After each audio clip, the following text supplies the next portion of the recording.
Hello, my friends. I hope you had a Merry Christmas. It's Ezra Levant here on behalf of Rebel News. And I want to tell you our 2025 plan, what we're going to do to Trudeau and to Poilievre. You can check it out at rebelnews2025.com. Look, we're in danger. Justin Trudeau has revealed his inner tyrant. We always knew he was an authoritarian thug, but now he's not even trying to hide it. Even his own MPs see it, but they love power more than they hate Trudeau. They'll try to make the government last as long as possible. They want to wring out every last dollar and every last moment as our bosses. Some people think Trudeau will prorogue Parliament, a tactic that would make it impossible for MPs to vote no confidence in him. Trudeau and his cabinet ministers would essentially rule by decree. Remember, these are the same people who put the country under martial law because they didn't like the truckers' peaceful protest. They don't care about democracy. Some other people think Trudeau will be able to hold on longer because Liberal and NDP members of Parliament know they'll lose any upcoming election, so they'll continue to slouch forward. That means passing Bill C-63, the worst censorship law in the free world, fast tracking mass immigration from Gaza, and jacking up the carbon tax in April. Before any of that even happens, remember what Donald Trump said. If Canada doesn't stop illegal drugs and illegal migrants from crossing the US border by January 20th, he's going to impose a 25% tariff on everything we export to the US. I fear that Trudeau actually wants that to happen so he can run against Trump in the election instead of against Pierre Poilievre. And when the tariffs demolish our economy, Trudeau can blame Trump rather than himself for wrecking our country. So, what can any of us do about this? Well, here's what our 30-person team is going to do at Rebel News. And I think it's really going to make a difference. But we can only do it with your help because, unlike 99% of Canadian media, we get $0 from Trudeau, which is why we're able to be so independent. And by the way, keep listening. I'm going to tell you about our even more important plan if Pierre Poilievre becomes prime minister. So, whether Trudeau lasts one more month, or one more year, or God forbid, if he manages to get reelected somehow, will do the things that Rebel News has become famous for. I put them in three main categories. Number one, on the ground reporting on the stories the mainstream media ignores, from covering extremist transgender activists who are invading women's sports to covering the pro Hamas crime wave in Canada, fueled by anti Semitism and unlimited immigration, to attending important political events like the upcoming World Economic Forum in Davos, Switzerland. Rebel News is famous for showing you things no one else does. Number two, active campaigns to raise the profile of key issues that even the opposition is afraid to touch. Sometimes merely telling a story isn't enough. We have to stop and get involved to help people fight back. I mean, here's a recent example. We discovered that Trudeau's border guards have fined Amish Christian farmers hundreds of thousands of dollars for not downloading the ArriveCan app on their smartphones when they cross the border. But the Amish don't use smartphones or anything modern, actually. Not only is Rebel News telling their story, we've crowdfunded their legal defense to help them fight back. But number three is really our signature fierce courtroom litigation against Trudeau's worst excesses. Those are the brutal battles. Those are the ones where Rebel News itself is being targeted by Trudeau and his cronies, or the ones where we decide to go hunting for liberals.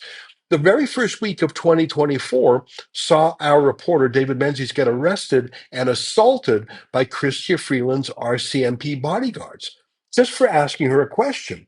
David has been arrested four more times this year, and I've been arrested once too. Every one of those arrests means hiring a top criminal lawyer and often means suing the police for false arrest and assault.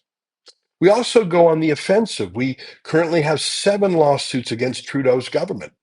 Sometimes we lose, but sometimes we win, and it's spectacular. Like when we sued David Lametti, Trudeau's justice minister, who invoked the Emergencies Act. Lametti quit Parliament, and as he sneaked out the door, he tried to delete thousands of official government records. We launched an emergency lawsuit at the federal court and managed to get all of Lametti's records returned. We've also won court cases against Stephen Guilbeault and Marcy Ian and Karina Gould and Yara Sachs. Those are cabinet ministers in the heart of Trudeau's government, and we're currently battling Trudeau's corruption of Elections Canada and even the Canada Revenue Agency.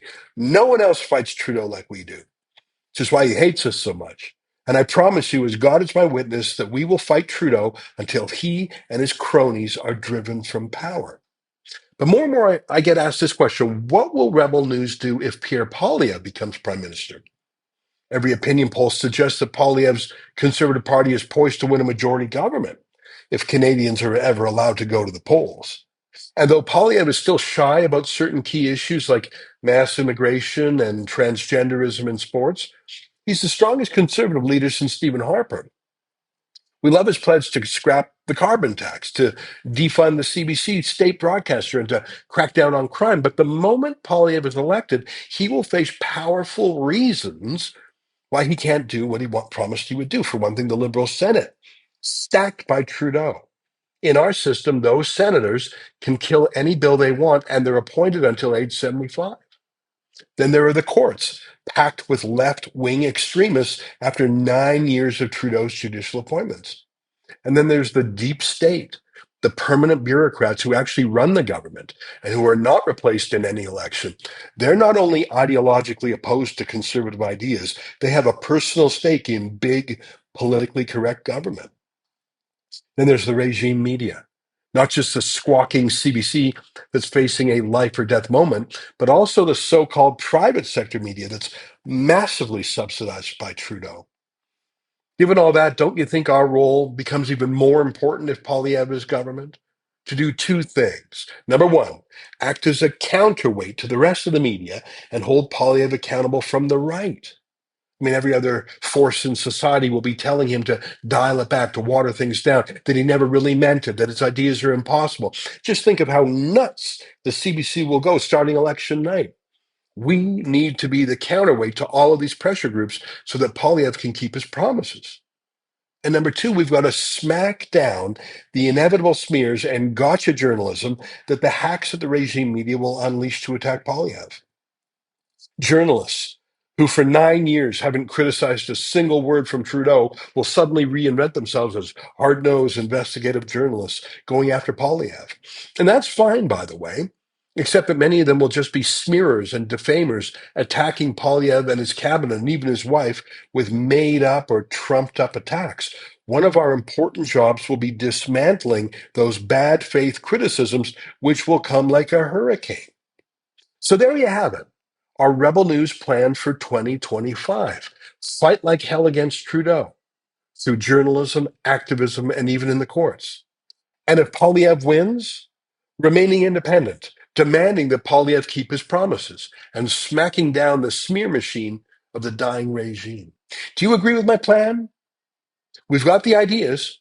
We've got the great staff from Drea Humphrey reporting in BC to Alexa Lavoie in Montreal to our chief reporter Sheila Gunn-Reid in Alberta to our mission specialist David Menzies in Ontario. All we need is you. Like I said, we don't take a dime in government money, and we've been completely demonetized by YouTube. They've banned us from having ads on our videos, so we really depend on you. Will you help us with our plan for 2025? Please go to rebelnews2025.com.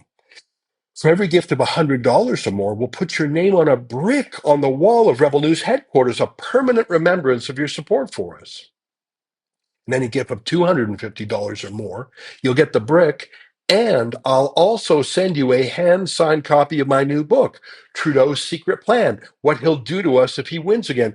By the way, I checked, and I am ahead of Chrystia Freeland's new book on the Amazon bestseller list. I love that.